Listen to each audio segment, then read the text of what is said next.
Here we go. Salute to Knicks Nation on this Friday night. And I got a big smile on my face, Al, because what is a Knicks game without drama, without intensity, without a cardiac Knicks affair? And it was once again one of those nights. This was a 12-round brawl. Yeah, Julius setting the tone early. Jalen Brunson got into the mix. You had some nice, solid contributions from this Knicks bench. But with a 16-point lead, with 3 minutes to go, it was time to buckle up because these Raptors would not go quietly into the night. They go on a 17-3 run to bring this thing within 2. Knicks can't inbound. They can't close. They can't execute a play. Scrambling, stumbling, and bumbling. But when push comes to shove, you go to Captain Clutch to take you home. And that's exactly what Jalen Brunson did with a clutch 3-point play to save us from complete disaster. So let's talk about it tonight, man. KFTV Postgame Live, presented by Manscaped. Knicks get the dub, the Revenge Week sweep, and a 4-game winning streak, man. Knicks win 112-108, escaping the North. Let's talk about it, man. Call us up, 657-383-1509. I need to hear from the chat right now. Throw an emoji in the chat. Let me know how you guys are feeling about this victory. Because as I said, man, this game, there were so many ebbs and flows to this game. You had Julius coming out red hot out the gates. Missed the first quarter. 5 threes. He had 6, but they screwed him. He almost had the franchise record. They screwed him or tied the franchise record. They took it away, but nevertheless, Julius shot out the gates hot, cooking OG every chance he got. The point guard gets into the mix. Shout out to Jalen Brunson. And the Knicks were going in the first half. Third quarter, Raptors clapped back. They were hanging in there. They had some tough shots. You know, Gary Trent Jr., who's been riding a hot streak, was doing the damn thing. Fred VanVleet chipping in. Raptors won that third quarter, and then we had ourselves a game. But the Knicks bench, led by Emmanuel Quickley, led by Miles McBride, would go on a 10-0 run to close the third into the fourth. And you're thinking, okay, they're digging in deep on both ends. Offensively, defensively, they're clicking. We should be able to take this home. However, Al, let's not forget that this same Raptors team, despite their struggles, came back from damn near 20 down or 15 down with 3 minutes to go against the Bucks just a couple days ago to bring that game into overtime at home. So you can't count this team out. And with the Knicks flustered, unable to inbound, unable to execute in the half court, a lot of isolation sets as we've seen them do in crunch time. Raptors going a 17-3 run. Incredible.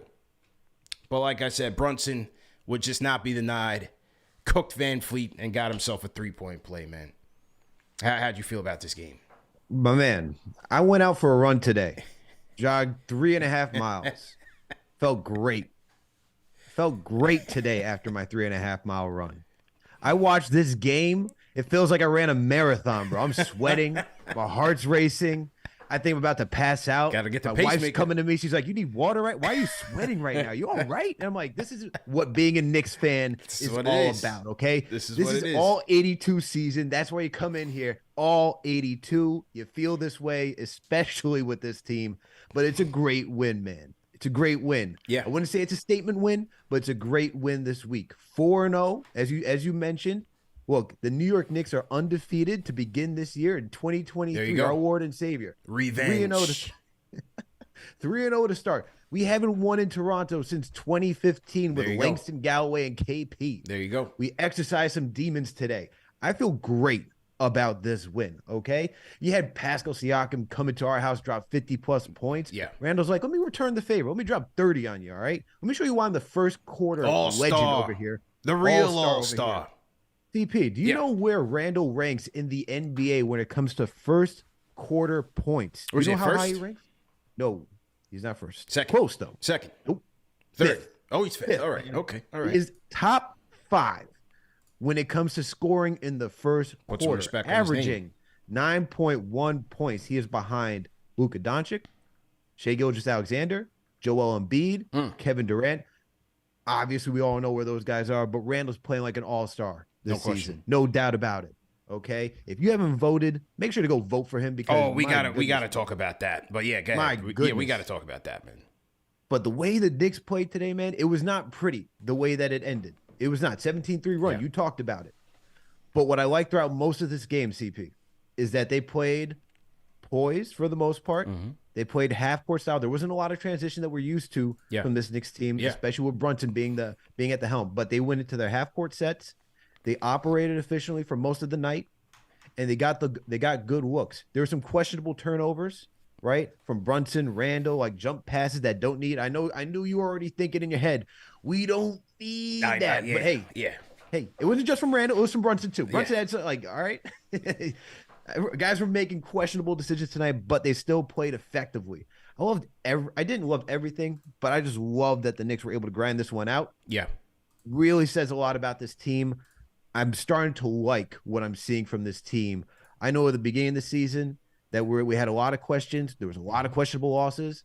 The way this team's coming together right now, playing hard-nosed defense, playing efficiently, everyone's playing their roles. I'm liking what I'm seeing right now, man. It's not pretty. You talked about with our Cats. They're in some elite territory with the numbers being in the top 10 for both offense and defense. But yet they're just a slightly above a 500 team. All right? Because all the other teams that you mentioned in those categories, like the Celtics and so forth, they're playing at a higher level, even though the Celtics are coming back down to earth right now. They're going through it right now. But watching the Knicks come together and to fight this one out, I don't know how you can't be happy. I need to know right now. If you're in the chat, if you're watching us live, throw a window emoji. The windows are back. 4-game winning streak coming off a 5-game losing streak. We thought the window was closed now, but you trying to get it back open. Is that what you're saying? Oh, no, it's been cracked. All right, it's not fully closed. All right, just a little crack. There's a nice, slightly there's a nice ajar. breeze coming in. All right, I'm feeling a nice cool breeze. Okay, that's what we got. Got you. Well, yeah, no, listen, I understand it. Outside of the final 3 minutes when things got real tight and could have went either way, I thought this was one of their hardest fought games that I've seen on both ends from all 8 or 9 players that played in the rotation. I felt like everybody had their moments in this game where they shined. Obviously, Julius set the tone. Brunson was Brunson. Mitch, 10 points, 18 rebounds, all 5 starters in double figures. I thought Quentin Grimes hit some big shots, especially in that third quarter. He went 4-10 from downtown, 6-13 from the field. I talked about Quickly. I thought Quickly was very important to helping them extend the lead. And at that point, I thought seal the victory because Quickly had 9 points between the close of the third and into that fourth. And he was a big part of the 10-0 run in the fourth. And it was very important because we've been looking for this Knick bench to, bring them some life and get Julius and Jalen some much-needed rest off the bench. So even though Quickly started, for me, him being the point guard and leading that second unit was really important. And then I thought McBride, number one, his defense on Van Fleet was on point. He was hounding Fred Van Fleet, hounding him. And then McBride hit 2 big threes in the fourth quarter as well. I loved McBride's minutes tonight. Excellent contributions by him. And yeah, man, it was a solid team victory for me. Again, things kind of got out of hand in late in the fourth. Third 3 minutes left. Knicks with a 16-point lead, and the Raptors go on a 17-3 run. Look, I mean, you can look at it a number of ways. Knicks need to work on their inbounding, some inbounding sets, after timeout sets, half-court sets. It seems like it's either a Jalen or a Julius show, whether you like that or not. Han on the MSG postgame was saying, well, if you're going to be passing the ball around like that on the perimeter, it's going to give the other team a chance. But you can also look at it as if you're going to be one-dimensional and they know where you're going and you're tired legs, things happen. To me, we should be getting better looks at things and not always going down. Just don't be so predictable is what I'm saying. You know what I'm saying? I don't think there's anything wrong with running sets late in games so that the defense is not keying in on one player. I hear you on that. I think the opposite is like when you're looking for somebody who's clutch, who's been making most of it. I mean, Fred Katz, I think I sent it to you if you want to put that up on the screen. I sent it to your Twitter account. Mm-hmm. Like, you look at Brunson, right? Fred Katz of The Athletic, who was just on yesterday, who you did an awesome interview with. Appreciate it. Great stuff. He said, this is his tweet. Relevant information. Here are Jalen Brunson's numbers when a game is within 5 points, within 5 or fewer minutes to go this season. 30.8 points per 36 minutes, 48 field goal percentage, 43 three-point percentage, 83 free throw percentage, 0.9 turnovers per 36. Yep, I got it up right now. Yep. Captain Clutch. You look at those numbers right there, and I get it that, I would like to see that too. I'd like to see an offense that's a little bit more fluid. You get other guys involved. That way you're throwing off the defense. Maybe give it to a Grimes if you're going for late game execution. Maybe go to IQ. These guys were, knocking down their shots tonight. Grimes was 4 for 10 from 3. IQ went 4 for 8 from the field, even though he didn't hit any threes tonight. But when you have somebody like Jalen Brunson, who's just so effective in crunch time, I understand why you go to him, because it is just so hard to go away from somebody like that. Yeah. It is essentially, by those numbers, guaranteed that he's going to keep you within the game, if not win it. Okay? Captain Clutch, man. Even when you look at I get it, but I'm not so upset with it, especially with how this team is constructed right now. You think of how this starting rotation, even though most of these guys have been on the same team for a couple of years now. Guys are expanding their roles, learning their positions, getting acclimated to being starters, still getting accustomed to how to run whatever offense, if Tibbs even runs an offense that's not ISO heavy, a lot of dribble handoffs, a lot of high pick and rolls. I still think if you give another season, you get to see more of that fluidity within the offense. Yeah. All right. Grimes didn't start this season, right? It was Fournier. Yep. And so was Cam was in there. Now we're also working with IQ in this rotation. So it's kind of hard to say. I'm not saying it is. It's kind of hard to say, all right, all these guys understand where everyone's going to be on the floor, everyone's positions, where they're going to find each other. That's a little difficult.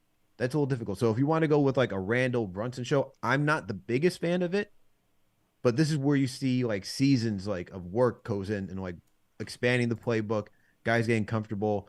I was listening to, I forget which pod I was listening to, but they were talking about, implementing new schemes to an offense or defense. And, when you see teams to add new wrinkles, more nuance to it, it's teams that have been together for a very long time. Yeah. Makes sense. Makes sense. So you watch the Warriors, that's why a lot of the young guys is very, they have to play a bland style. They can't just hop right in there and play those type of extended minutes. So I think for this team, there's still more layers to go. But this is a different season. It's not like last year, where it's not with Reggie Bullock in starting rotation. It's not Evan Fournier. It's now Quentin Grimes. It's not Cam Reddish in there. He's on the outside looking in. Mm-hmm. There's a lot of changes, and I think this team is trying to figure it out. And let's also remember, there's not a lot of practices during in-season, right? You had Obi go down to the G League, fastest G League stint I've ever seen. Granted, he didn't play in the G League, but just go for a practice, and they get recalled. But it just shows you what, during the season, there's not a lot of practices. And I think if you want to add something new like that to see a more extended offense, it takes time. So I'm okay with it for now, but it's got to change, especially if you have a bigger picture in mind if you're thinking play-in, playoffs, whatever down the line, and late game execution. As the season goes on, I'd like to see something added to it, but I'm okay if you're going to Brunson, because by those numbers, it's almost he's gotten it done, man. He's gotten it done. They don't call him Captain Clutch. Well, I don't call him Captain Clutch for nothing. It was a great job by him. Definitely a great job. And even before that, man, he was knocking down some big shots from that right elbow three. And he was getting knocked around out there, man. Give credit, man. Brunson was battling out there on the defensive end. He was going after boards. Coming off that hip injury, I thought the whole team was really just digging in deep, man. They did a great job. Really good job. So, good win. 112-108, revenge week sweep. I said 2-1 this week, Al. I had a loss tonight. They came in and proved me wrong. Understandable. It's the North. We haven't won since 2015, we haven't won since bro. Yeah. Come on. What'd you have this week? I think it was 2-1 as well. 2-1. Okay. Yeah. Oh, did we talk about Mitch? No, a little bit, but let's go in on Mitch. Let's go. Because Mitch, even though he fouled out, he was so impactful, man. Yeah. Like you see how when I did the preview with Will for the Raptors game a week or so ago, whatever it was, he talked about how the Raptors want to be positionless, right? They want all these guys who are 6'9", all that. Well, you see the flaw. You see the flaw in that, right? Yeah. No true center. Mitch is out there, 18 rebounds, 8 offensive boards. Yeah. All right, 10 points, 2 blocks. He was dominant, stopping anybody that came in. Pascal Siakam, Scotty Barnes, didn't matter. He was airmailing any shots, altering shots. He was big tonight. He was big. And you see the change that happens when you have Isaiah Hartenstein in there playing center, man. It is such a drastic difference. Yeah, got a little shaky with Hartenstein. Hartenstein hustled out there, but it got a little shaky with him. But you're on the money with Mitch and what his size and abilities bring to this team. It's just a game changer, man. I made a big mistake not going with Mitch on Prizepicks tonight, and I like that. I like that number. It was Mitch at 9.5 rebounds. And as you said, with the Raptors going small, not really playing at center, they did play Koloko for a couple of minutes here and there. But with them not really going with the 5, I thought that was an easy pick by Mitch, and I didn't even pick that. I made a big mistake on that one. So I'm on a 2 prize pick winning streak right now. Hopefully I get 3 tonight. Okay. But I wanted to go again with waiting for the second half, and they had Mitch for 3. The line was 3.5 for points. I took the over. I was like, oh, this is easy because there's no center. He's gonna get every putback possible. Right. But he got what? He got the 2. Didn't he get the 2 free throws, or he got 1? And he did. He got 2. He had 2 free throws as well. Right. So I was like, all right, he saved me. He barely saved me, but I was like, it wasn't an easy lock. I was watching that line very carefully. Yeah. Let's just put it that way. Siakam, who was the hero for the Raptors with 52 at the Garden, wasn't really impactful at all in this game, man. There wasn't really much to worry about in this game. It was really Gary Trent Jr. Gary Trent Jr. finished with 27 points. He's been on a hot streak. He's another guy I liked in Prizepicks tonight, and I didn't pick. I messed up that one as well. But Trent Jr., man, I mean, these numbers, 20 against Memphis, 35 against the Suns, 32 against the Pacers, 22 against Milwaukee in that comeback on Wednesday, and the one who hit the 3 to put that game in overtime in their comeback in that game, and then 27 against the Knicks. So Gary Trent Jr., he's been riding a hot streak, but the Knicks were able to survive 112-108.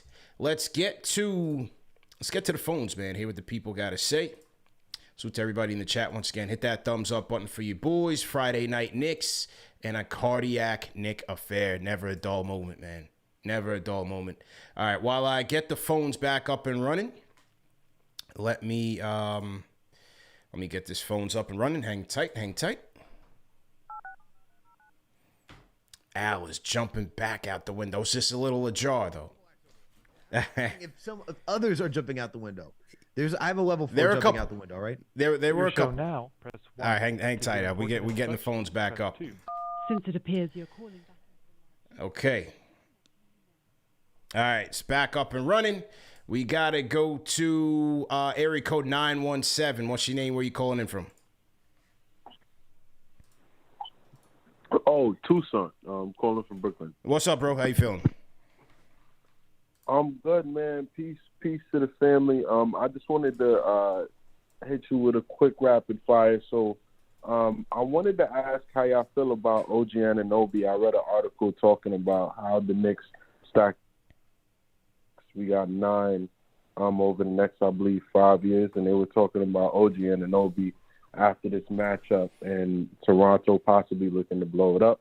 Also, Fournier coming off the bench when Obi gets back up and running. And further on down the line, if we want to match up, who do you want to match up with in the playoffs? Are we aiming for the 5th or 6th seed, Cavs or the Sixers? And that's all I wanted to say. Peace. I appreciate it, man. Appreciate it. I mean, you know, a lot of fans like him. I got to see the price. To be honest, like he's all right. Randall was cooking him. Randall was giving him the work. Brunson was giving him the work. Nobody was scared of OG. Like he's some shutdown, wing. He's okay. He's a decent player. I got to see the price. You know, we played that Zach Lowe interview or the Zach Lowe podcast a couple weeks ago, and he heard that Anunoby price. Maybe this is just a Ujiri tax for a play that Ujiri likes, but he heard that an Anunoby price could equal or be greater than a Donovan Mitchell price, which for me is utterly ridiculous. I would never pay for that for him. No. He's okay. He's decent. You know, but let's not talk. He's not making the All-Star team. Like, he's okay. He's decent. He's a good player. I like OG. I think like what he offers you is switchability, 1 through 4. Yeah, that's what he can give you. Good 3-point shooting, herky jerky type of style as he plays. Like not fast, not slow, but a little awkward the way he plays. But to say that you're going to trade the amount that you did for Donovan Mitchell to get OG Anunoby, I'm out. I would never do that. We're talking about 3 unprotected first round picks. Yeah, 3 pick swaps. Then you got to match the salary. What? Tricky. Hey, tricky. That's just he ain't top 25, bro. Right. Right.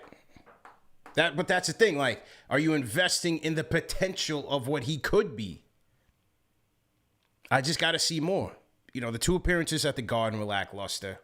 The game against the Bucks, he was a non-factor in closing out that game. And okay, if you want to say, well, Van Fleet gets more love or Trent or Siakam, I get that. There's a lot of players out there, a lot of mouths to feed, so to speak. But I just don't, I just don't see it. He's okay, but I got to see the price. If Messiah believes that he's a top 25 player, why would you get rid of him when you have him, Scotty Barnes, and Pascal Siakam on the team? Right. Maybe he's just testing the waters. You know what I mean? Maybe he's just putting feelers out there. I'm not so sure how I'm not sure how motivated Messiah is. That'd be a good question to ask a potential Raptors insider. I'm just not sure how motivated they really are, or is this just kicking the tires? Well, Will said they're not that motivated at all. They actually like OG a lot when I had him on. So I think it's more so that if he can get the craziest price for him, like try to fleece somebody, then yeah, I mean, if you can get an overpay for somebody, I think you should flip them, like that. Yeah. Especially when you look at the Raptors right now, who are 16-23. They're not even in the play-in right now. I can understand that type of situation, but from what what Will said to me is that they embrace OG. Yeah. In Toronto. They like him. They like him as a player. They're not really motivated. They're not in a rush to trade him. I think it's just seeing. I don't know if it's just feelers because I think it was the Knicks that reached out, right? Knicks did reach out. Knicks did reach out. So it was the Begley. So in that Begley article, the Knicks reached out. So maybe it was, Messiah saying, well, if you really want this guy, this is what you have to pay to get him from us. Yeah. Maybe not him necessarily actively shopping him, but saying, this is how much we value him. Do you value him as much? Right. What do you guys in the chat think, man? You've seen OG a couple times now against these Knicks. Are you impressed? I'd like to check the temperature of the chat right now. Good people in the chat, get back to us. Let us know how you guys are feeling about one OG Anunoby. But how you feeling about these Knicks, man? Knicks win 102-108, escaping the North with a win, sweeping this week called Revenge Week. getting a win over the Suns, the Spurs, and the Raptors. So good gritty wins by the Knicks, including the blowout over the Suns. Let me know how you guys are feeling. Call us up once again, 657-383-1509, or hit us up and join the KFTV Discord, man. The Discord is buzzing. We got the best Discord in all of the Knicks community. Hands down, number one show for the fans by the fans. Remember to go to manscaped.com and use promo code KFTV for 20% off plus free shipping. Support our guys over at Manscaped. Salute to Rare Edition. $10 super chat. He says, great team effort. It's been 8 years since we won in Toronto. This is a big win. Randall and Jalen vote him into the All-Star game. We need RJ and Obi healthy. And yes, Obi was there. He did practice with the Westchester Knicks. Seems like, maybe they just want to get him ramped up a little bit, get him back in the game shape and conditioning before they just throw him out there. So I guess I would say Obi is any day now for his return. As far as RJ, man, that injury sounded pretty bad. As a matter of fact, here was RJ Barrett on his injury and what really happened at that night in Dallas. Because a lot of people thought it was Luka Doncic that got him. But this is what really happened according to RJ Barrett. Let's tap in here. RJ, we haven't talked to you. What exactly happened with your finger? Like, did your own hand go into your Yeah, so my own hand went into my other hand, and my finger bent backwards, popped out of place, which caused the laceration. So that's what happened. I think Mike Breen said on the broadcast that you could see your bone. Is that true? Well, it popped out. I popped it back into place. I didn't see that. I was told after it was more like tendons, I guess, whatever.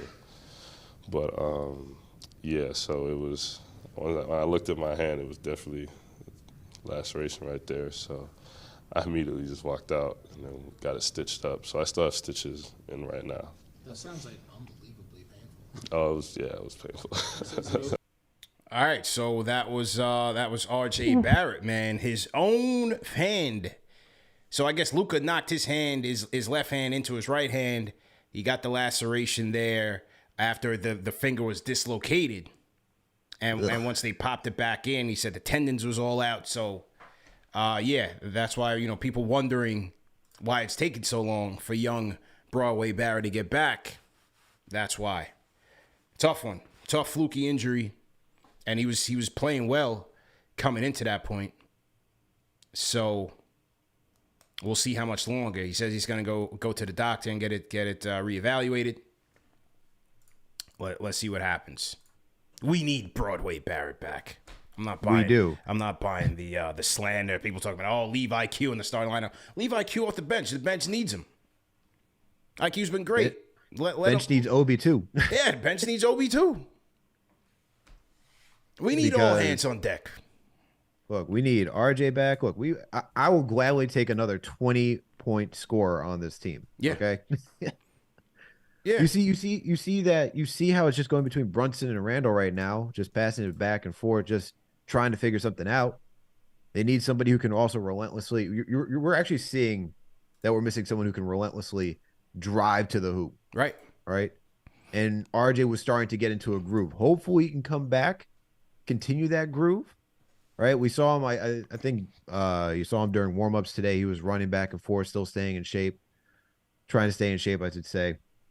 But hopefully when he comes back, it doesn't take that long for him to get acclimated to the game, because even though the Knicks are on this 4-game winning streak, you just see that there's some offense lacking. And because you have to upgrade IQ, right, your bench then still lacks a little bit more. Yeah. Because even though McBride hit 3 of 6 tonight, I loved it. I love that he was confident taking those shots. Mm-hmm. You still see that he's tentative when it comes to knowing what to do in all those situations. Yep. So you need IQ back there. We need Obi back. We need RJ back. But CP, I got to ask you this question because the caller asked it too. We kind of went over it. You keeping Fournier in this lineup when RJ comes back in that bench unit? If he's on the team, Like somebody had left a comment on the Cats interview saying, Knicks fans are all over the place. First they want Fournier gone, now they want him to play. And I said, that's really like an apples to oranges comparison. Fournier was starting last year. He was starting this year, and wasn't helping the team, especially on the defensive end. Doesn't mean he can't help. Doesn't mean if you need a couple buckets off the bench that he can't help. Every time he's coming in limited minutes, he's getting you a couple buckets here and there. What do you have tonight? Four points. He had a nice little steal, had 2 assists, 3 rebounds in 12 minutes. You might need that on a night where Deuce is bricking away. You know what I'm saying? This is what I mean by, like, don't just put a lock on the rotation and be like, these are my guys. Be a little flexible where you make an in-game adjustment and you need a little bit of scoring on a night where Julius might be struggling, Jalen might be struggling, RJ's bricking, maybe IQ doesn't have it or Grimes doesn't have it. Maybe you bring him in for a couple minutes and see what's going on. So I wouldn't be so hesitant to just lock him to the bench. This seems just, to me, because the guys, especially on the bench, are going to be inconsistent, you might need them to be situational every now and again. You know what I'm saying? I hear you. That shot that he had, man, I had no idea what he was doing with that shot. That was like a runner. Oh, that little runner. I have no idea what that was. He didn't made shoot it. that well the other. He made it. Thank God. If he didn't make that, man, put him back on. I wouldn't say actually put him back on the bench because we need 9 guys. But if that was happening, with Obi and RJ back, I don't need any of that. All right. Time will tell, man. But as we see, guys are coming in and out of this lineup. Guys are getting injured. I would just say never, man. Make sure you guys check that Fred Katz interview too, man. Fred Katz of The Athletic, the mid-season report, man. Had a great conversation about the latest storylines around the Knicks. We talked Julius, we talked Jalen, we talked Grimes, Mitch, we talked Tibbs. Some interesting stats about the Knicks and where they stack up in the league. Make sure you guys tap into that. It's a real good conversation. All right, back to the phones. Let's go to a whole lot of Joey on the Discord. Whole lot of Joey. I'll mute your mic. How you doing, brother? Can you hear me? Yeah, how you doing, man? Where are you from? Australia? Bad, man. Yeah, Melbourne, Australia. I've called in a couple of times. Yeah, let's go. I'd just like to say appreciate you, CP. Appreciate you, Alex, for letting me in the call. I love what you guys do, honestly, for the New York Nation. You know what I mean? Appreciate it, man. Appreciate a lot of love. We got a lot of love down there in Australia, man. We appreciate everybody for tapping in with us for sure. That's what's up. I would just like to spill my my thoughts. Yeah, let's go. On the team in the game today. I would just like to say as well, I don't know why Jericho only got 4 minutes played. And Hartenstein got 16 minutes over Jericho. I feel like past 10, 20 games, Jericho has been playing way better than Hartenstein. Yeah. So I feel like, I don't know if Thebes is resting him on purposely. But I don't know what's going on there, but I feel like that's a wrong decision to make. Even though we won the game, Jericho is a better player at the moment. Miles McBride, I have to get into him. On a good side, he did wonderfully. He played his role. I feel like the minutes that he got, 21 minutes, exceptionally well. I feel like Emmanuel quickly didn't play as good as he should have been the minutes that he got. 37 minutes, only scored 13 points. I thought Quick was major. I thought Quick was big, especially in that fourth quarter, man. Running things. He had a teardrop falling for him. I thought Quick and McBride played big minutes in the fourth. McBride played less minutes, but I feel like quickly with the minutes that he got, should have played a little bit more better. I'm not saying that he didn't play good, but you know what I mean? Yeah. Okay. And I just want to give recognition as well, and I want your thoughts on this. Mitchell and especially Julius, they're not getting recognition, especially on the rebounds that they're getting. I'm seeing right now defensive rebounds, 10 each. Yeah. As a pair, and they're probably half of our rebounds on the defensive side. No question.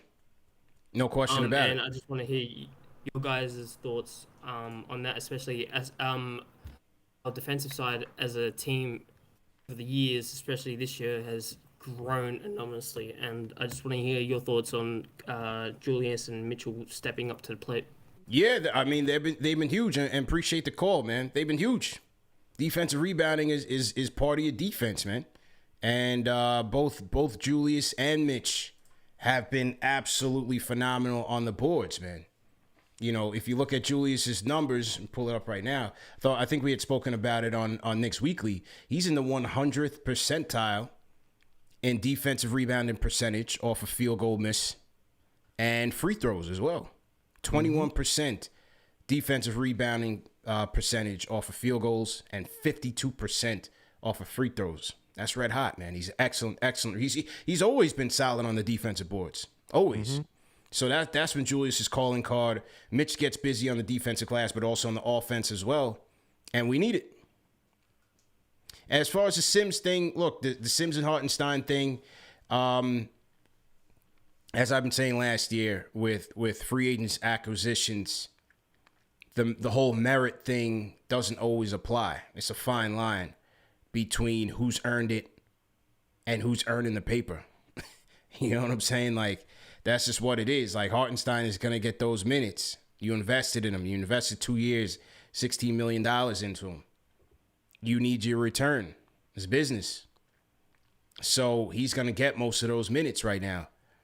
Now, maybe, you know, playoff time comes. Maybe they make a different decision, but that's just how it's going to look. But I did think Sims, in his minutes, did well. You know, I like that one screen in terms of when the Knicks were trying to break down that zone, the Raptors zone, especially in the first half. I thought they did a good job. And one of the key plays, he had a nice Sims screen for Quentin Grimes. And he kind of pointed to Grimes like, you know what I mean? Stay on this side. Set the nice hard screen. And then Grimes hit a nice three. I thought Grimes' shot was on the money tonight as well. So, you know, Sims is doing what he can in limited minutes. But I just don't see that situation changing much unless Hartenstein gets injured or traded.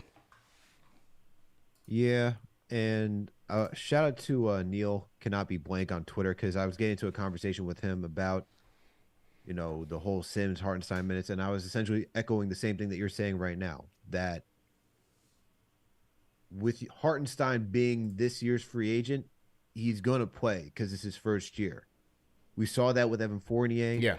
Neil brought up Kemba last year, but Kemba was a different situation. Kemba, the league knew that Kemba was running on his last legs, Yes. right? Like it's either a great win for the Knicks or no one else is going to take him. Legitimately, if it all worked out, like, great reward for the Knicks, but it didn't. No one's going to trade for him. It was easy to bench him. Fournier, during his entire first season, even though we had Grimes, you can argue for IQ, you could argue for anybody else to get minutes because he plays defense. Even with Fournier shooting the way that he did, it was so inconsistent. He still played the entire first season. Yeah. And they were trying to showcase him, right? We heard about those rumors between the Lakers with Cam and Fournier and stuff like that. But you're going to get the same thing for Hartenstein, is my point. It's his first year with the team. They're not just going to bench him. His contract, now the thing, unlike Fournier, is that Fournier has a larger contract than Hartenstein. So second year, you tried showcasing him. The league already knows what he's all about. So you can say, okay, fine, we're going to bench him. It's at this point, whatever. It is what it is. Hartenstein, it's a lower contract. He can still be utilized on another team. Okay? Someone like the Raptors who needs a center, maybe they should make a call to the Knicks. See if they can get Hartenstein. And then you can also say, with that cheaper contract, you're still going to showcase him and try to get him out of here. Right. If you think Sims should be getting those minutes, because you just don't want to bench a guy that you just signed where he still has some value around the league. He's still so young. Yeah. It's a fine line, man. It's absolutely a fine line. So, yeah, it's frustrating to see, but that's just how this thing works, man. You know? That's just how it works. Let's get to the Discord. Cody Glock is back. Cody Glock, man. Go ahead and unmute your mic. You know what's going on, CP. You know what's going on, Alex. I'd like to shout out Manscaped. I average 0 turnovers. Thank you, Manscaped. You gotta cut the grass so you can see the snakes, man. Chopping off branches off of the trees, man. Got All right, it. look, boom. So let me tell you something about Mitchie, first and foremost. All right, let's hear it. Let's hear it.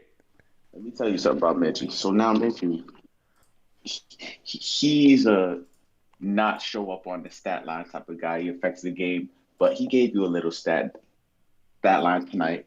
18 rebounds. Mitchie monster. Mitchie. He's not no snitchy. He's Mitchie. Boom. Let me get to another topic. So when we don't play RJ Barrett and we give these minutes spread to Quentin Grimes, Miles McBride, even Iheart had a little Beasley 7 rebounds out there. But, when we had no RJ, we could see how the Knicks really could flourish different ways. He's looking expendable, man. I'm sorry to the RJ. Here we go. Here we go, man. They get a good win. They get a good win, Cody Glock, and it's RJ's problem. Why is RJ catching strays tonight, man? It's not RJ's problem, and we know Tibbs has to go, but he's gonna be here for a long time if the Knicks keep winning. 100 wins as Knicks coach. 100 wins tonight. You can't knock the numbers, man. And the last thing I want to say, man, the Knicks got to figure out how to go down the stretch and execute, man. 103-87 during the final minutes of the game, and they managed to skin of their teeth type, game. I don't like that, man. You need to figure out how to execute down the stretch instead of letting the time roll down and playing the shot clock. Rapid fire them out, man. Rapid fire. Okay. Appreciate the call, man. Rate that call in the chat, good people in the chat. Rate that call, 1 being trash, 5 being facts. I thought he tried to rock the crate a little bit with the Mitch compliments. He knows I'm a Mitch guy. Drops the Mitchy stuff. Mitch had a good game. You know what I'm saying? I didn't even think it was that small of a stat line either. 18 rebounds, that's nothing to gloss over. Exactly. Then he almost swerves off the cliff with the RJ comment. I didn't like that. You know what I'm saying? This is our guy. This is Broadway Barrett. He's on the men right now. He was averaging 22 points or 43% from 3 in the whole month of December before he got hurt. Ridiculous. Yeah. And then he came back and said they got to learn how to execute, which I agree with. They got to learn how to execute down the stretch. You hope these games, the Dallas choke job and all these situations, you hope that they become lessons learned as they progress throughout the season.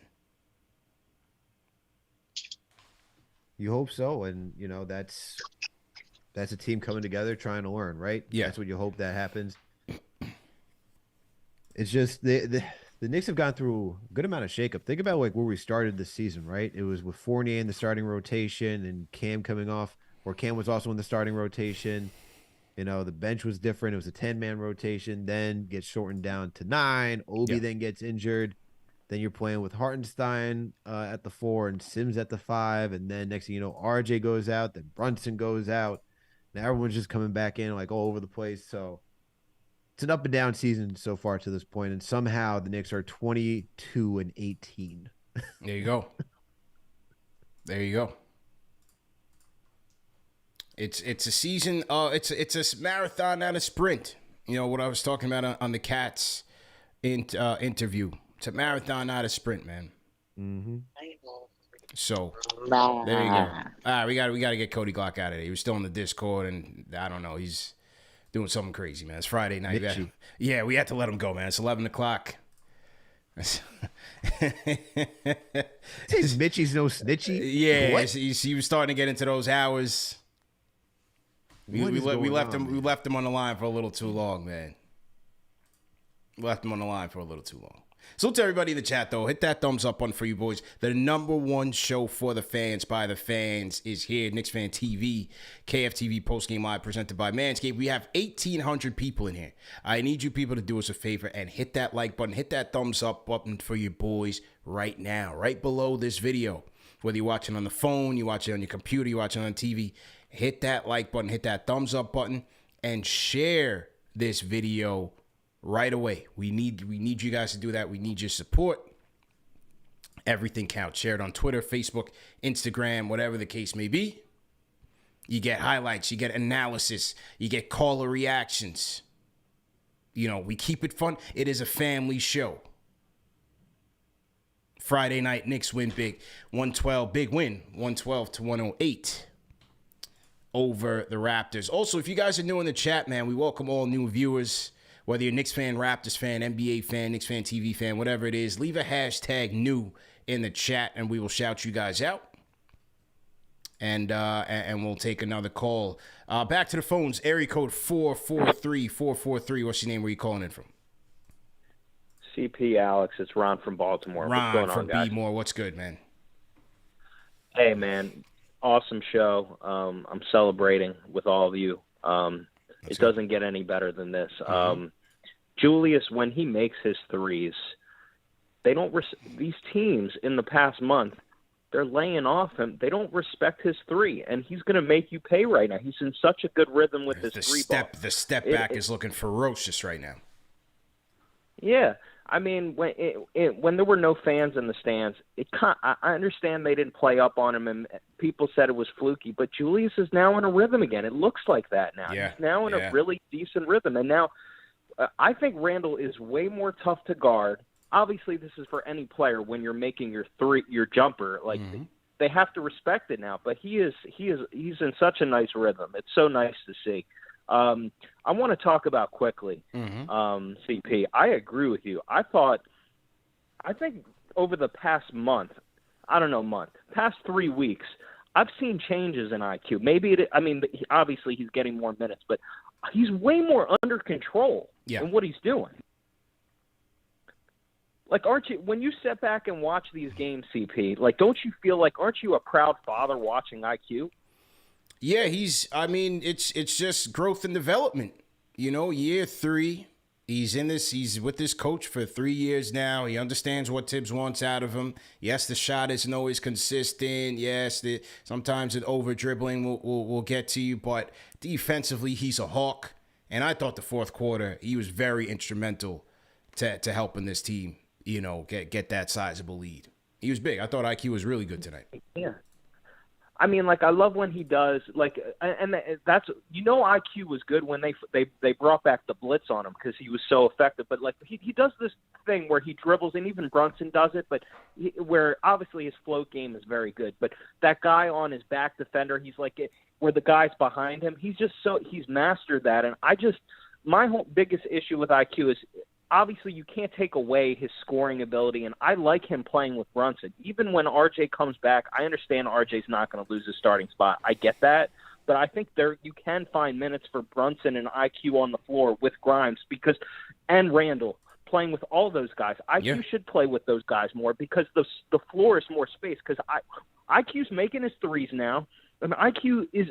Honestly, he's a playmaker now. He's under control. I can trust him. IQ's not doing herky-jerky crazy things with Brunson on the floor because Brunson calms down UCP. He calms down IQ. He calms down me. He calms down the whole city of New York. Facts. Because anytime you're on the floor with Brunson, he can calm anyone down. He calms me down, and I'm not. So right now, we are in really good shape. Yeah. The team is playing beautiful basketball. Fournier got to stop. He made a defensive play. He got a steal. We were winning this game. Yeah. That's how you knew we were winning the game, regardless of blowing a fifth. I never thought it was going to be Dallas tonight. I thought when Brunson's on the floor, he'll take care of it. He got the play. We get on the plane. We got out of there. I'm just saying, man, I'm proud of this team. I'm proud of Julius. I'm stuck with Julius through the thick and thin with everything. Could he revert? Maybe. But right now he's in a good rhythm with my boy Jalen, who's going to keep him in line. And let's keep this thing going before the All-Star break. And let's get our boys in and hit that like button. Thumbs up for your boys. I'm out. Let's go. Ron from Baltimore on the check-in. Always a good call. Hey, man, on the Julius thing, hey, can't talk about no fans in the stands no more. Nope. He's beasting right now. Put some respect on his name. He's beasting right now. Absolutely beasting, man. You know, what do you have tonight? 30 and 10? 30 and 10 for Julius tonight, man. On the season, he's shooting through 40 games. He's shooting 46% from the field, shooting 35% from three, around league average. On high volume attempts, CP. Mm-hmm. He's taking about 8 threes a game. Yeah. It's insane. That wasn't what he was doing 2 years ago as an All-Star. Can't say fans in the stands anymore. This is different. Can't say fans in the stands anymore. And speaking of Julius Al, I think this is a perfect segue to mention something to the chat. To the long-time viewers of KnicksFanTV. Because there was a big revelation yesterday. A big moment. Oh, that moment. That moment. Oh, that moment. Oh, okay. Yeah. Okay. This is good. Yeah. This is good. So, all right, story time real quick by CP the Franchise, presented by KnicksFanTV.com. So, after the Knicks win over the Phoenix Suns, you had the press conference. No, Spurs. It was the Spurs. So the Spurs, sorry, yeah. So versus the Spurs, yeah, because it was a much tougher. It was a much tougher game, right? So you had the press conference with Jalen Brunson and Julius Randle. Crashed the press conference, or was exiting the press conference, and had this to say to Brunson. No. He said, "Do you want some wine?" And this was a viral video. So we posted the video. We shared in the social content on KnicksFanTV Instagram. Follow us at KnicksFanTV. But then I got a notification, Alex, yesterday. What was that notification, CP? The notification was that this said video was shared by one Julius Randle. Sound the alarms. Sound the alarms. They thought it was beef. The beef is over. The truce has been made. The CAA family is a family once again. Julius Randle sharing on his IG story a KnicksFanTV video. Well, relax over there, all right? Relax over there. Even though he shared you're still blocked. He still hates your I'm still guts. blocked. We're right? good money. You're scot-free. We're good money. We're good. We're a family once again, man. All the naysayers, CP, you hated on him. You hate him. Please. Okay? We're good. All right? Never forget when I destroyed Max Kellerman on his own show. 2020-2021 season. I had Julius's back. Every episode, trashing Max Kellerman with straight facts. So we're back, bro. You're back. Yeah. KnicksFanTV is back. I'll see what I can do for you. You know what I'm saying? I don't like the fact that, you're on the outside looking in on this whole thing. I'll see what I can do for you. Just let him know about the player ratings, all right? Yeah. Give him a couple tens, all right? I think that's what got it. When I gave him the 10, I gave him the 10. I wrote an article about him. You know what I mean? Yeah. Doing the workout here. Yeah, let me see what I can do. We'll take baby steps here. But nevertheless, the CAA, we back tight. Tibbs got his 100th win. Julius is cooking. And he's back with KnicksFanTV, man. We're promoting him to be an all-star. Yeah. Giving his flowers. Yeah. We back. That's it. Salute to Danny Rivera, man. Team #new. We got Nameless in the chat. He's repping Toronto. He says, Toronto, we're going through a tough time right now. But he's #new from T-Dot. So salute to everybody out there in the chat. Yeah, we back up, man. A guy had reached out to me, middleman. I won't say his name, but the initials are WWW. You know what I'm saying? And he said, listen, man, we can't have this infighting in the family. I said, it's just business with me, guy. You know what I'm saying? It's never personal. It's just business. It's the business of basketball. I want the best for the New York Knicks. That's what I told the guy. And he said, okay. What restaurant were you at when you told him this?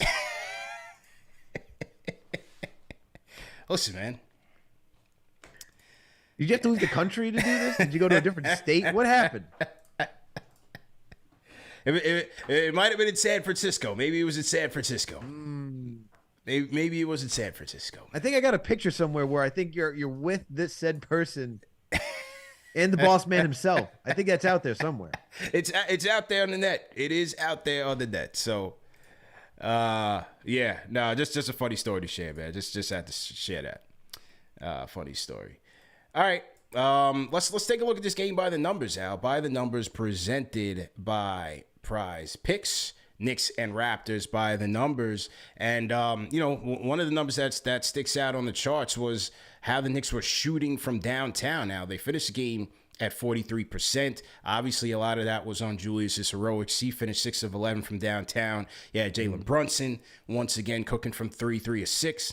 Quentin Grimes adding 4 of 10 from downtown. Miles McBride, 3 of 5 from downtown. So great job by them in terms of shooting the long ball, 47% from the field overall. Only 69% from the charity stripe, including Julius Randle, who missed one late in the fourth. Jalen Brunson missed one late in the fourth. They got to clean that up and be better free throw shooters. They did win the rebounding battle, which you expected, 51-46. Points in the paint was interesting, Al. They didn't really attack as much with a smaller Raptors team, which is pretty interesting. They did get most of their damage done on the perimeter, but only 30 points in the paint for the Knicks and 42 for the Raptors. And as you had said, opening up the show, only 3 fast break points for the Knicks tonight and 19 for the Raptors. So those are some of the more interesting stats that I had on this game. What do you think? For the Knicks, I mean, I'm looking, the thing that I've been but pointing out has been the assist numbers. They've usually been around 25, 26. Tonight it's under 20. You can see that it's a little bit more ISO heavy, especially towards the end of the game. It really was like they were playing prevent defense, which I didn't like. Just let's try to maintain the lead without scoring. Wasn't really a fan of that, but didn't really they passed the ball decently, but not well enough as we've become accustomed to. Mentioned the points in the paint. Actually, we gave up more to the Raptors, but I think that's the way the Raptors been able to do it because they have been poor from shooting from 3, and they shot poorly again tonight. I think that was partially due to the Knicks' defense on the perimeter between IQ, McBride, Grimes, all of them. But for the Knicks, the one thing I do need to see improve, CP, is the free throw percentage. Got to get that up. Below 70%, 69% tonight. Yeah, 18-26. They still hit. It's the percentage is not fully reflecting how many shots they actually made, but they gotta be better at that, man. Because too many of these games are within reach because they're missing their free throws. No question. And no matter if it's the regular season, you're thinking playoffs, especially playoffs. You want to talk about playing in the half court and being efficient? You got to hit your free throws. It's going to be tight. Every bucket counts. Knicks got to get back to doing that. Really looking at you, DeMar DeRozan, and I really need you to, for whatever you said to Brunson, take it back. Stop. This voodoo's gone on long enough. It's gone on long enough, man. Yeah, it's gone on long enough. I should say a hex. Yeah, no question, man. Knicks 22-18, Raptors 16-23, and Knicks tie up the season series. I'm not sure when the next game is, but again, you just never know how a season will unfold. So all of these series are important, especially when you have teams sort of near or in the next tier in terms of the Eastern Conference. So let's see how things play out from there. But By the Numbers, Al, as usual, is brought to you guys by Prizepicks. Prizepicks is daily fantasy sports made easy, ladies and gentlemen. And for you first-time viewers, you first-time players out there, go to prizepicks.com, use promo code KFTV, and they will provide an instant deposit match of up to $100. So it's a great deal. And how you play Prizepicks is very easy. You're going to pick between 2 to 6 players. And you can mix and match sports. So Prizepicks has a lot of NBA props. They have NFL, they have NHL, anything that's going on right now. You have college football finals coming up on Monday, and you're basically going to predict. It's you versus Prizepicks. It's not a like a other competitors where it's you versus another person. It's you versus Prizepicks, and their statistical projections for a number of statistics to choose from. So you can choose from points, you can choose assists, points, rebounds, and assist combinators, 3-pointers made, so on and so forth. So they have a ton, especially within basketball. Now, Al, I've been riding the hot streak with Prizepicks, man. I've been riding the hot streak with Prizepicks for 4 games now. I got a little bit humbled tonight. So here's where I went. And Julius, if you're listening, I apologize because I went against Julius Randle tonight, Al. I didn't like this match. I don't like this matchup with the Raptors.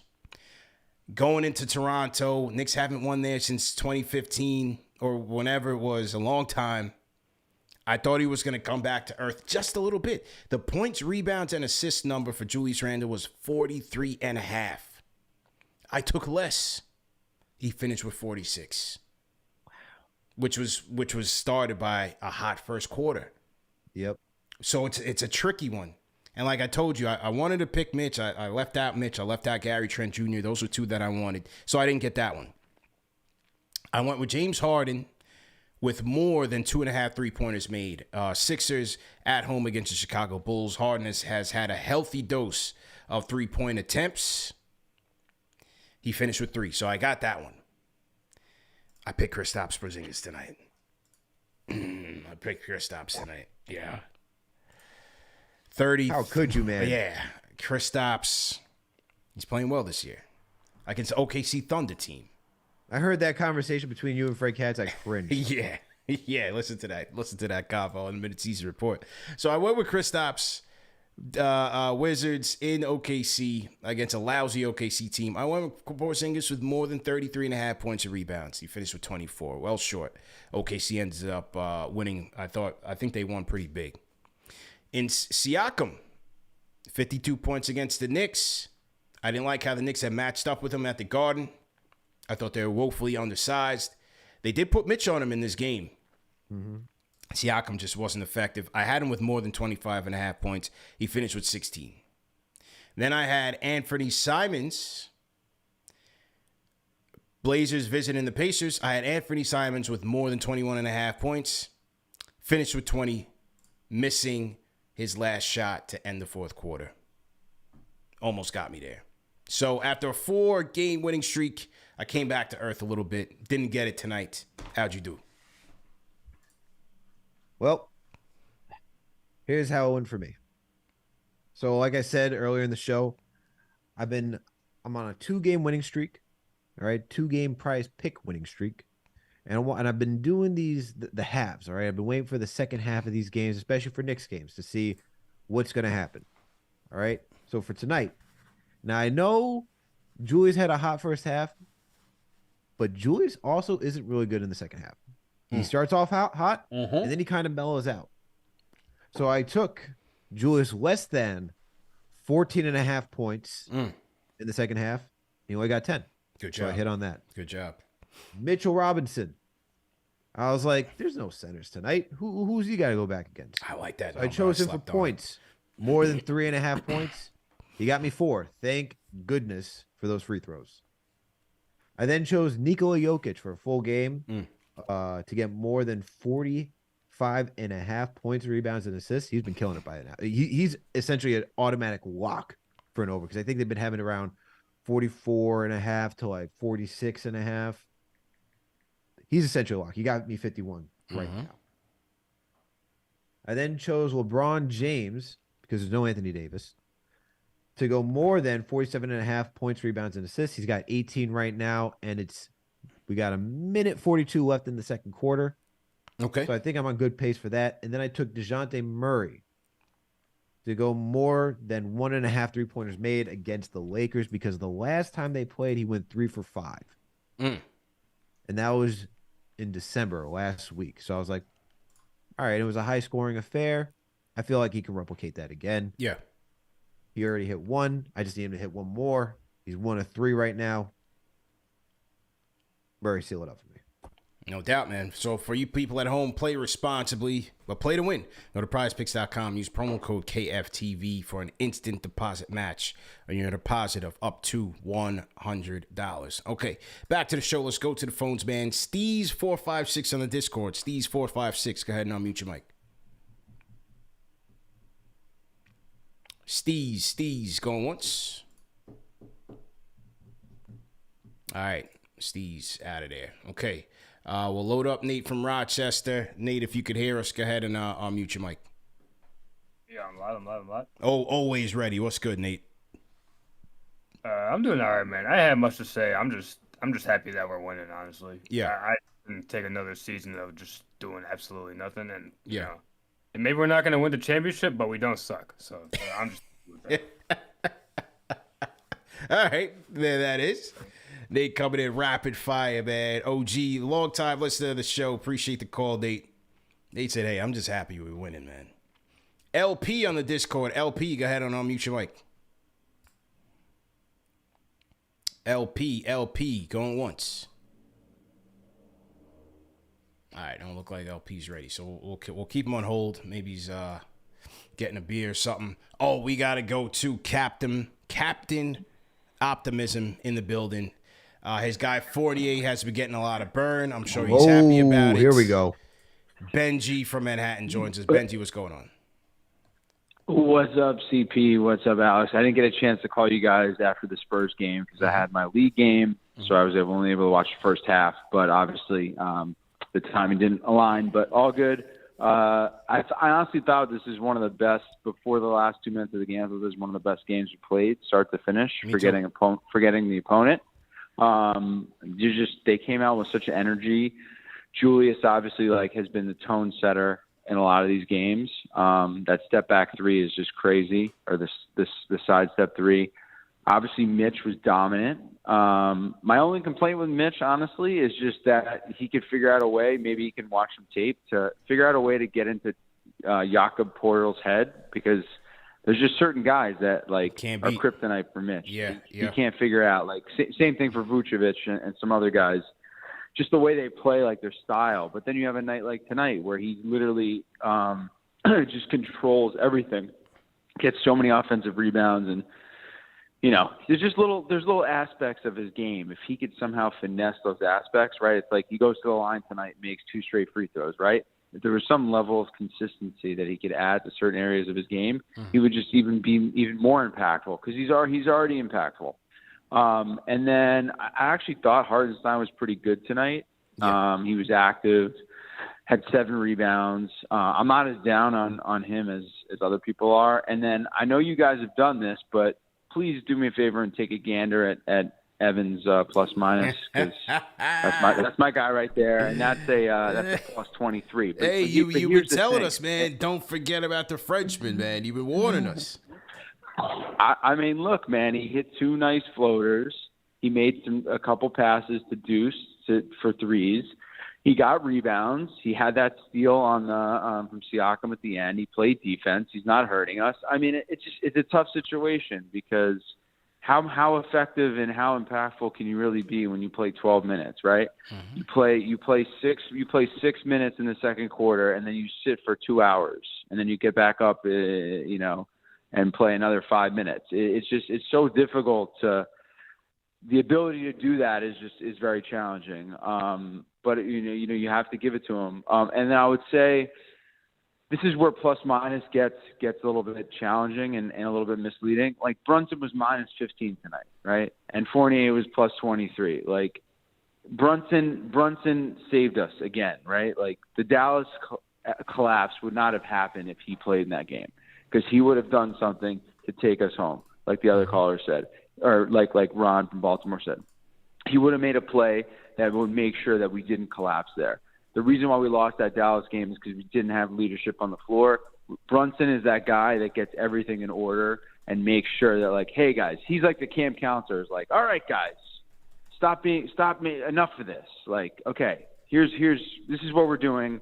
This is uncalled for. We're going to do this. So, in summary, great win. I think we have the upcoming schedule eases up. Got a good opportunity to really push the record. We're only two games behind Philly, I believe, for the 5 seed. Mm-hmm. I think we're 3.5 even behind the Nets. So look, I mean, I'm happy with the 6 seed, but if we can keep just stacking these wins, we're going to be in a great position. And then my last question for you is, how do you guys anticipate Tibbs is going to deal with all these lineup changes or potential rotation changes that he's going to have to face when Obi is quote unquote healthy, and we have to consider Rose, and obviously RJ is back. I think RJ is probably going to sit another game if I were to guess, but how are we going to handle this? Well, I think Rose is out.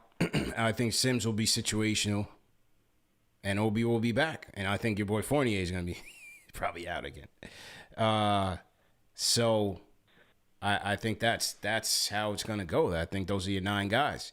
You have your starting 5, and then off the bench you have IQ, McBride, Obi, and Hartenstein. So when RJ comes back, is what you're saying? Yeah.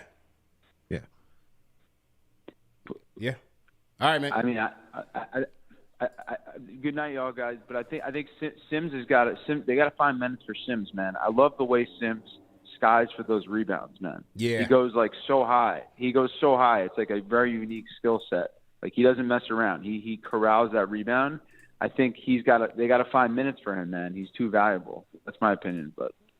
Yeah, no question about it, man. Appreciate the call, Benji. Definitely appreciate it. Thanks, Definitely guys. appreciate it. I'm trying to find on this Fred Katz interview. Enjoy this, bro. Oh, I'm sorry. I had the Brunson thing playing. My fault. On this Katz interview, let me drop Benji off. Benji, good call. He had a pretty interesting quote about Mitch by an NBA executive. Let me find it here. Give me 1 second. So to everybody in the chat, once again, hit that thumbs up button for you boys.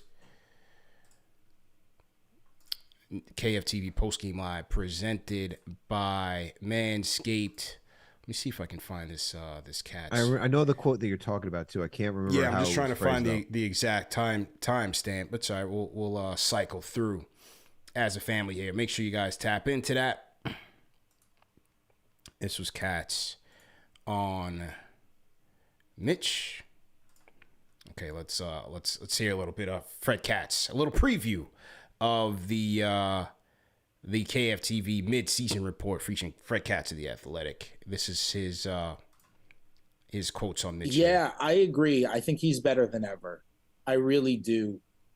People think of him as a rim protector, but the pick and roll defense has been really good. One thing that he's so good at is using his length he's so long that he's actually able to use one hand to kind of deter a driving lane. Mm-hmm. Like when they'll say they'll use drop coverage or something in a pick and roll, and the guy will come around to screen, he'll kind of have a leg up on his defender, and now Mitch has one big man rolling to the rim and one guy with the ball going downhill. Mitch will have one hand basically deterring a driving lane and another hand deterring a passing lane. Yeah. Because he just takes up the whole court because he's so long.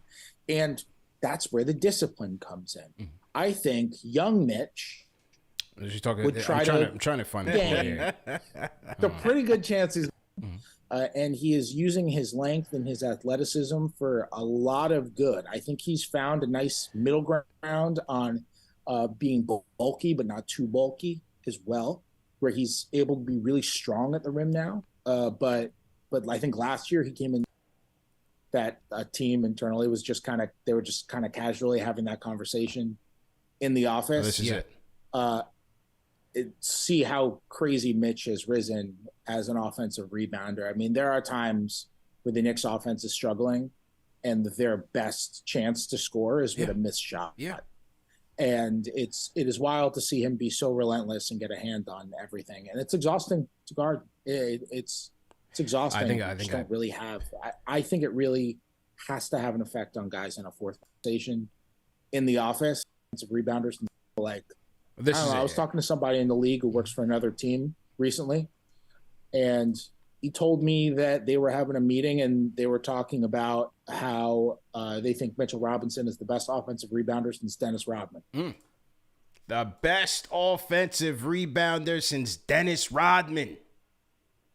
8 offensive rebounds tonight. I'm sorry, I was kind of jumping all over the video. It is what it is. It's live show. People in the chat know what we do here. They rock with us, man. So thanks for your patience. The best offensive rebounder since Dennis Rodman is what one league executive told Fred Katz about Mitch. Wow, that's some high praise, bro. That is some serious high praise. But that's just been what Mitch has been It's very high praise, but that's what Mitch has been able to do since he came into the league as a rookie, which is, snatch all those offensive boards. And he continues to do that at such a high and elite level. So, was it the Knicks are first and second chance opportunities? Yes, right? For first and second chance points, no question. Yeah, that's Mitch. It's mostly Mitch because of his ability to grab the offensive rebound, regardless if he's slamming it back in. You see that he's passing it out too and finding guys open on the perimeter to reset the play. So Mitch has come a long way, man. Mitch has truly come a long way from his rookie season. He's disciplined, patient. Even though he fouled out tonight, although some of those fouls, I'm like, really?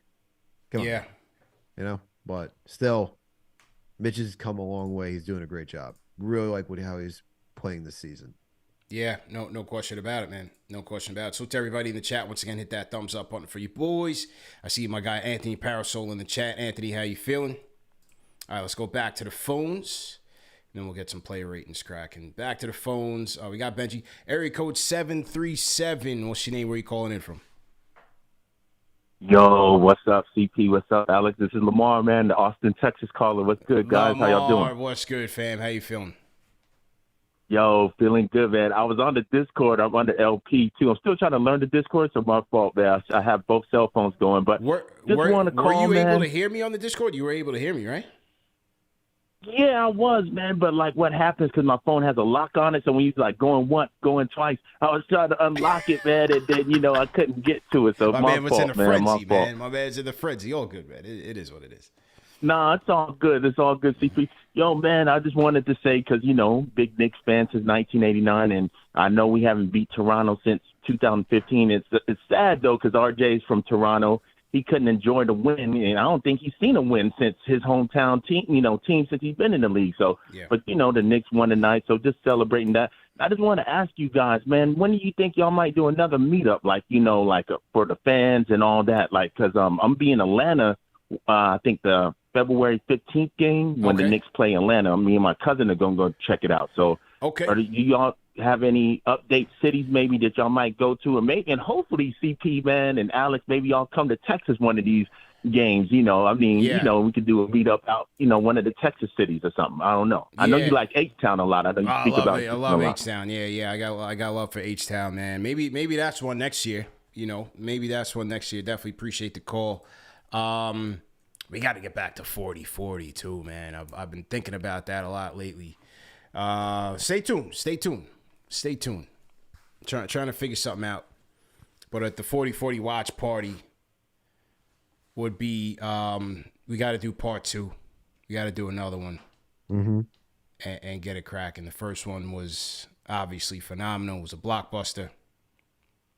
My guy Skyzoo's got a restaurant opened up. He's got a burger joint opened up in Atlanta too. Nice. He's been trying to get me to come out there. So that's always an option. The A's always an option. T-Dot. Bomani UFG says T-Dot. Yeah, T-Dot's always love, man. They always show love out there. Houston sounds like a lot of fun. Houston's great. I've been to Houston. I got family down in Houston. Yeah. Got family down in Atlanta too. But I'm saying for Houston though, because the Rockets are rebuilding. Yeah. Hey, you never know. It's almost. Hey, what if they get Wemby victory, and then you get a Mitch versus Wemby matchup next year? Hey, why not? You know what I'm saying? Yeah. Watch Wemby become a Spur. Knowing them, they'll have that luck. Area code 929. What's your name? Where you calling in from? Hello. Yes. Hello. Yes. Hello. It is Ace from Harlem. Ace. What's good, man? Never much, man. How y'all doing tonight? Yeah, pretty good. Happy Friday, man. Knicks win. Yeah, wonderful win. Just on some Thibodeau vibe right now. Mm-hmm. I just wanted to take a look, and as good as Julius has done as far as offensive wise, if we look at our lapses on defense, a lot of times he's a part of it. And so, as much as I love seeing his double-double numbers, I just need him to be a little bit more focused on defense. A lot of our wide open 3-point shots, even the layups, if you watch tonight, it's been a mishap with Julius. So yeah, we always look for room for improvement, and that's just one area I think that he can definitely do better. And glad what he's doing now. Glad he's locked in and not forcing it. But there's definitely one room for improvement that would definitely help the team out to get even further over the hump. Yeah, it's a fair point.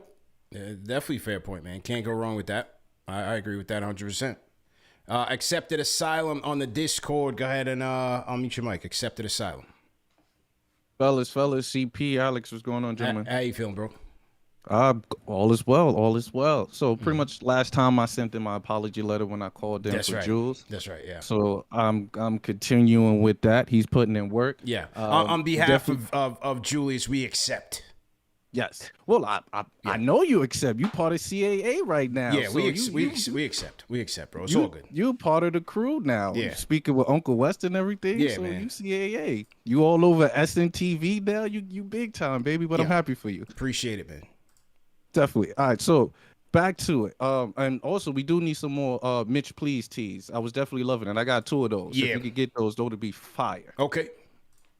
But yeah, back to my Knicks. So we are rolling right now. Just imagine when we get RJ Barrett back into it, that would literally put Quick back into the bench. We'll get more bench production. I literally think we can pretty much dominate the East, at least, and stay at this 5th seed with the Knicks because we're rolling quickly. Bench production. Hopefully, Opie will get back into the rotation to give Julius some type of rest so that he can still be fresh for the regular season. So I truly believe this Knicks team is rolling deep and into the playoffs. Okay. And Tibbs is going to do the full 5 years. Well, look, if they make the playoffs, I wouldn't see how he couldn't, right? Because then he would at least buy himself more time. You know, they make the playoffs this year. He could afford. I think he could afford another down year, and then you have the last year, you lame duck year. Maybe even gets extended. I think he gets extended. Why? It's because the organization is starting to realize once you put Tibbs type players on this team and let Tibbs do what he wants to do, you get results. Now, would that lead to a championship? I doubt it. But as long as we have relevancy and then you bring in that star player, things can roll. Things can happen. Okay. Appreciate the call, man. No, thank you. Accepted Asylum on the Discord. Apologies are in order. Where do the Knicks stand right now in the East? 2 games in back of Philly for 5th. Tied up with the Pacers right now. They play the Pacers Wednesday. Big game. Very big. Big game. Play the Pacers on Wednesday. You have the Heat who are in 7th. Who are in 8th. Knicks are 1.5 games up on the Heat. And 3 games up on those bums down in Atlanta. I still got smoke for the Hawks. So right now, they're 6 and 7 with the Pacers. Can they catch Philly? It's left to be seen. I want to see them beat Philly first. Cavs coming into town too, and you got the Bucks coming into town on Monday. Yep. Short-handed Bucks. Will they have Middleton? Will they have Drew Holiday? Well, I think Drew Holiday did come back, right? I think he came back tonight. Let me check on that right now. Yeah. Let's see. Ooh, the Hornets watched the Bucks tonight. Yeah, and Holiday was back. He played. He was 19 back. minutes. That's it. So Bucks doing a little bit of soul searching. They've been up and down, but they lose at home to the Hornets. Oof, 138-109. Rough. That's rough, man. All right, man. So we've reached the point in the show, Al. Uh-oh. Yeah, it's that time. Oh, boy. Player ratings presented by KnicksFanTV.com. Presented by KnicksFanTV.com. For those of you watching at home, go to KnicksFanTV.com to check out the latest articles, man, including KnicksFanTV Remy's player ratings. He breaks down the entire game and does player ratings for every single player. It's a great write-up. We have our Stock Watch written by KnicksFanTV Luke. We have Knicks Fan TV Jalen, who just did a piece about the trade deadline and some trade deadline targets. We got content for days, man. It's not just the post-game show. It's not There's just the more social coming. it's more coming. It's not just the social media content. It's not just the mid-season report. It's not just the game of the week previews. We're all over the map. Go to KnicksFanTV.com and check that out. Okay, Al. I gave you almost an hour and a half to figure it out. So let's get to it. Thanks for spotting me that. Let's get to it. Quentin Grimes. What are you giving Grimes tonight? Quentin Grimes. What to go with for Quentin Grimes? You know, I'm going to give him an 8 tonight. Okay, all right. Generous to start off. Okay. Look, 6 for 13 from the field, almost a 50% from the field, 4 for 10 from 3, so 40%. No rebounding tonight from him. Got you 2 assists. Found Mitch cutting, which is awesome. Yeah. You know, started to pull the ball back out. Mm-hmm. Baseline, then found him cutting for an open lane for a nice easy dunk. 16 points. But his defense tonight. That's where most of this is coming through. His defense. He was guarding Pascal Siakam. He was on Gary Trent Jr. He was guarding everybody tonight. He was a utility man. And he was doing a really good job at doing that. I was on SNY, was it last weekend, 2 weekends ago with Dexter Henry, and I said, I got a little pushback for this, saying, if we had Grimes, the Knicks probably could have won that one. We had Grimes. And we won in Toronto. Why? Versatile defender. He may not be able to guard 1 through 4, but 1 through 3, pretty solid. And even with Pascal Siakam, he didn't guard him the entire night, but he still caused Siakam to have some troubles trying to score. So for that, where we didn't have to witness another Siakam game, giving Grimes an 8. Sandra Stark in the chat says he's the most unselfish player on the Knicks. Real talk. I agree with that. Yep. He's a connector, a glue guy. Yep. And tonight he did his job. 3 and D. The jumper was looking smooth tonight. Smooth. And I thought he did a good job breaking down the zone, both from the outside and in the middle. Don't forget about the middle, ladies and gentlemen, and breaking the zone, passing out of it, or shooting. You got a nice shooter on your team in Quentin Grimes. And on one of those possessions, shout out to Brunson for finding him. He found Grimes at the nail, knocked down a nice mid-range jumper. I like that.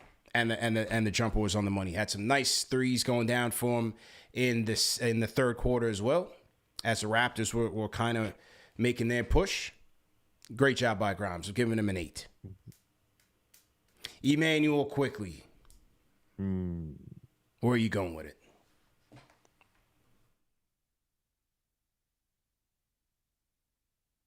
Emmanuel Quickly. Going 8.5. And by the way, one thing about Grimes, right? We were talking about getting him more touches. Got 13 shots tonight. Good things happen. Got 13 shots. But yeah, back to Quickly. You said 8.5? 8.5. Okay. Going 8.5 tonight. 50% from the field, 4 of 8. 5 of 6 from the free throw line.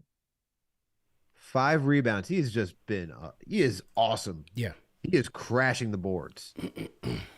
Phenomenal stuff. 4 assists. Benji was talking about how he looked more poised tonight. I agree with that. Definitely looked more poised, especially when you see in the fourth quarter and you see how he ends the third quarter with free throws, begins the fourth quarter with free throws. These are critical points that the team needs. He's playing good perimeter defense. All right? Gary Trent Jr., whoever he had to switch on to, he was there being a pest. Sure, Gary Trent got a little hot, but I thought Grimes did a good job containing him for most of the night. All right? Yeah. Shoes are going to make their shots at some point. But his playmaking, his defense, all of that tonight was instrumental, especially going to the line. All right? And even when you see in the fourth quarter, you see how the entire Raptors team is pressing everybody trying to inbound the ball.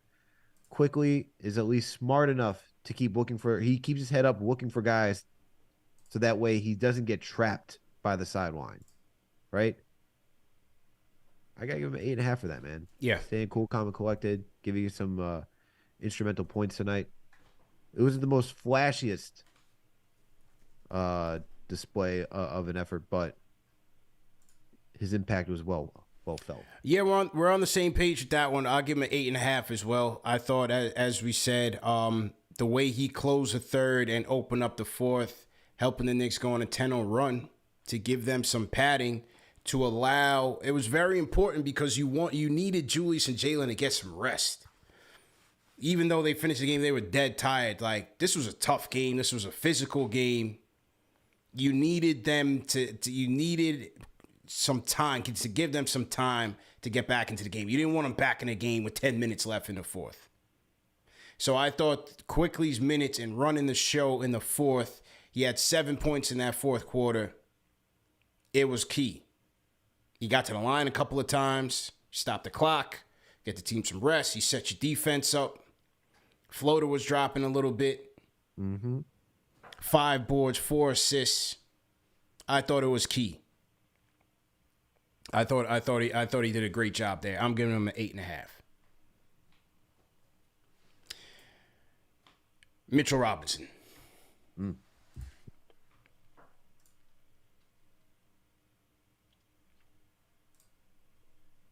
We'll go with the 8 tonight. Okay. I'll give him a higher grade, but he fouled out. Yeah. And I need you to play, especially in a tight game like this, where you saw as soon as he fouled out, Raptors saw a green-white to go attack the paint.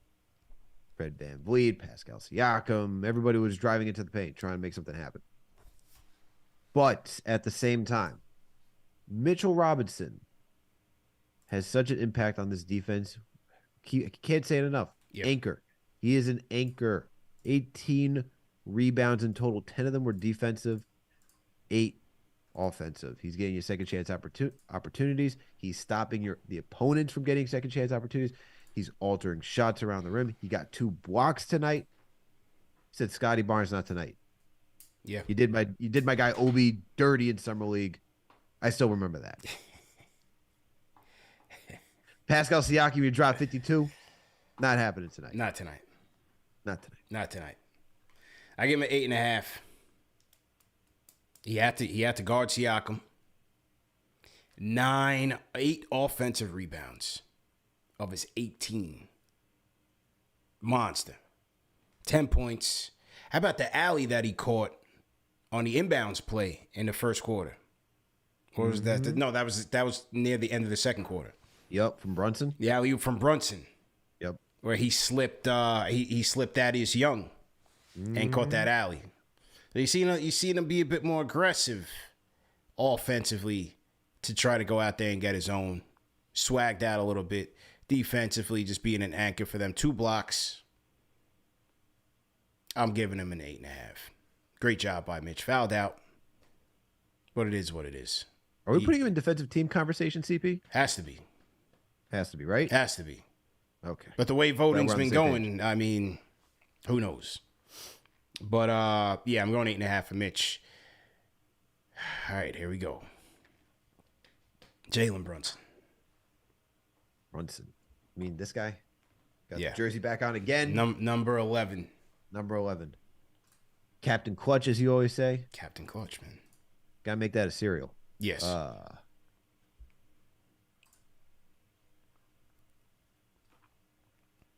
Going 9 tonight for Brunson. Okay. Going 9 tonight. 9 for 19 from the field, 3 of 6 from 3, 5 of 7 from the free throw line. Got you 5 rebounds, 8 assists, 26 points. He had 5 turnovers though. That's where I'm like, we're gonna give him a 9.5. But the 5 turnovers, some of them were, come on, man. Yeah, some of them you're doing a little too much. Right? You're doing a little too much out there. Okay. But so impactful down the stretch in this game. Made a clutch, baseline, fadeaway jumper. Hit some free throws. How about the alley to Mitch? Yep, had the alley to Mitch.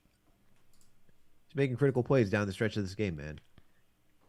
he just continues to perform when you need him most. So yeah, go give him a 9 for tonight. Oof. I thought that was a bit egregious. Wow. I'm giving him a 10. Woo! He won the game. That's it. He won the game. Captain Clutch. That's all I got to say. It's a 10. They went on a 17. You're really glossing over some of those turnovers, but okay. Yeah. Listen, it wasn't his best night in taking care of the ball, but when we needed him to deliver, Captain Clutch came through. Who else's hands did you want the ball in at that point? You started the show off running off 100%, from Fred Katz. I agree with you 100%. You ran off the stats. Yep. You put me on to the stats, which from the eye test you can see as well. Yeah. He comes through. So yeah. I'll live with the turnovers because at the end of the day, when it was 108 to 106 and they were on our necks, 17-3 run in 3 minutes, we needed a big bucket. He got us to and one, and we going home. That's a 10. Right. That's a 10. People in chat, you with me or not? That's a 10. Look, man, I agree that he was clutch. Loved everything about it, but the one thing I cannot take, and I'm going to add this too. Okay. I also mentioned they were playing like prevent defense on offense. Mm-hmm. They're like, all right, guys, let's just hold the rock, wind down the clock. There's some questionable turnovers, man. There's some questionable shots. Listen, like, come on, bro. Like you can't tell me like thinking about the first quarter and I see him slipping, him getting a flat tire, then Randall turning over. He did. That sticks out in my brain. He did. I'm like, yo, what is happening? I'll give that to you. All right, like these are the type of things I'm looking at. Like, clutch, 1,000%. But if I'm going to give a 10 out of 10 performance, and I've broken the scale for Jalen Brunson, so I'm allowed some grace. All right, I've given him 17, 15. I've broken the scale. But tonight, I expect a little bit more, especially with the turnovers. Handling the rock. Okay. I think you insulted him a little bit, but okay, we'll go with it. Whoa, hey, yo. I think to quote my guys from Goodfellas, I think you insulted him a little bit, but it's all right. It's okay, bro. Julius Randle, 32 points, 11 rebounds, 3 assists, 6 of 11 from downtown, almost tied the franchise record for threes in the first quarter by a guy, Quentin Richardson. 10 of 22 from the field. Where are you going with it? 10 of 22, 6 for 11 from downtown. 6 and 9 from the free throw line. 11 boards, 3 assists. Going 9.5 for Julius Randle today. With that tone, I already know where you're going. Going 9.5. Came out the gate hot. Got you 32 points. Look, he created that lead for you to give you some wiggle room down at the stretch of the game. He played it straight 16 minutes. Straight 16 minutes. Now, I understood that. I was like, all right, I'm not going to question how long you play your best player. He played 40 minutes tonight. 16 minutes for a stretch. I'm like, all right. Getting a little tired out there. I get it. He had the hot hand. I'm not going to complain about it. A little interesting choice from Tibbs. But I'm going to say part of that was due to why we didn't get an even greater second half performance. But still, he was getting you some strong rebounds, some good defensive stops. With the rebounds, I should say. Not giving Siakam those chances, all right? Snatching them up. You think the Raptors would get these second chance opportunities. Randall was there for wasn't Mitch. And he had some good assists, man. I like that one assist that he had. He found quickly cross-court pass to quickly in the corner for a knockdown three. I like that. I like that. Give it 9.5 tonight.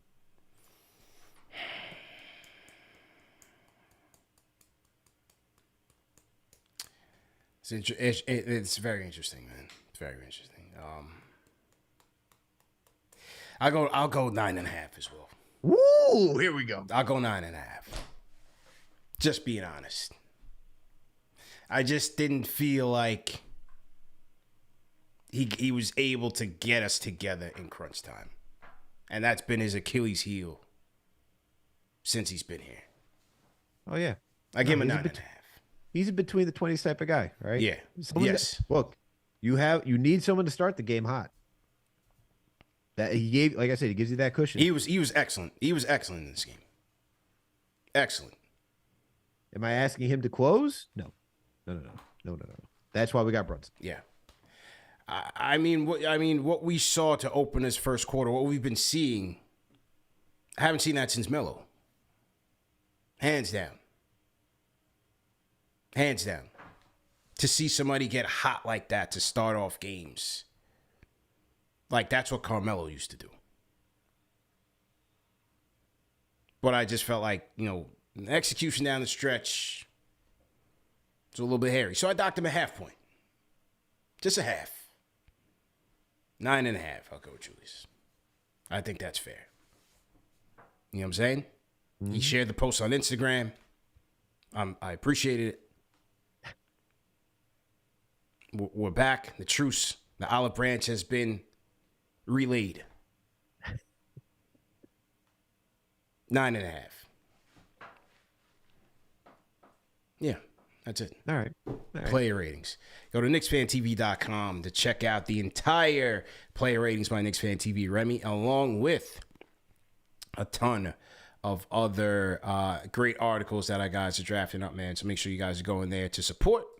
And let's wrap this show up with the closer. J Boogie, let's go. Salute. 3 capital S's. Blessing, health, happiness to everybody, you know what I'm saying, in that chat. Beautiful people it is. The most beautiful, great, loyalist people it is in the world is the people that's in our chat right there, rocking with us for every day, each and every time we on, you know what I'm saying? Big time gang. Yeah, you try to stop us through baggage claim. But guess what? We ain't going to bring a lot of things with us. We just come in with our jerseys and sneakers on. We ain't bringing no clothes, no nothing. We ain't changing nothing. We go straight to the gym floor, handle our business, do what we got to do because you on our way. And right now, you up under us. So what we got to do, we got to step on you. We got to keep you down there. See, when you in the basement, you got to knock off the basement team. So when you're in the middle of the pack, you got to knock off the middle of the pack type teams. And that's what the Knicks are doing. And now all we're doing, we're looking up. Everybody talking about the 6th spot. No, I look and say we 5.5 games out of the top spot. That's how I look at the situation. And you got to appreciate and love what everybody is doing. You know what I'm saying? I love what Brunson, thank you for closing out that game. But if it wasn't for IQ opening up that fourth quarter, we wouldn't have closed out that game. So shout out to IQ for what he's doing. And Julius is doing what he's doing. You got to worry about Julius when he don't come and open up the first quarter and start dropping off them balls like he's doing. Julius averaging, I think, 8 to 10 points in the first quarter. That's top notch. That's next to KD and them. So he's in the wings with something. But right now I got a personal vendetta. Anybody that's on top of me in that list that ain't supposed to be there, like Siakam and all them guys like that, you ain't supposed to be in front of me on that all-star list. So it's a lot of hate going on amongst our team. But what I need more importantly than any and everybody is, I need the New York fan base to stand up. Go press them buttons. You know what I'm saying? Hit them like buttons and press them all-star buttons. You see what them guys are doing at the beginning of the season. Everybody's talking about the schedule look like this, the schedule look like this. We ain't going to be this. Guess what? We way above 500 right before the all-star break. So we got to get our guys in there. I don't want to hear that Brooklyn got more fan base than us and they got a bum center playing, thinking they playing better than Julius. Come on, stop that. You got bum cars playing better than Brunson.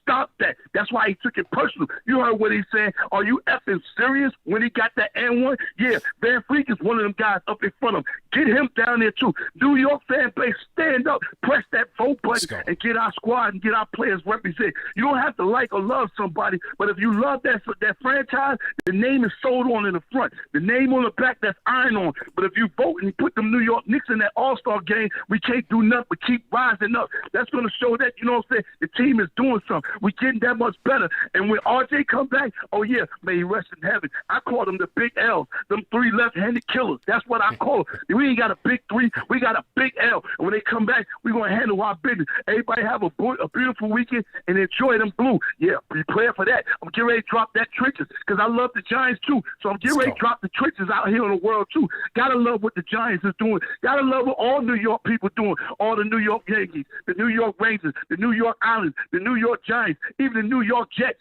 the New York Knicks. We gonna disclude some of them. You know who? Because they ain't got an NY on their day. They just a borough. So yo, everybody stay healthy and safe and do what you do and enjoy your weekend. Salute, salute, salute. 3 capital S's. Jay Boogie with a weekend sermon for the ages. They're just a borough. They're just a borough. He even shouted out the bum-ass Jets, man. You gotta love it. My fault, Al. I didn't. Yeah, he didn't deserve that. Yeah, I know you're trying to do, man. I know you're trying to keep your mom down. Okay, look, I gotta go watch Flacco this weekend.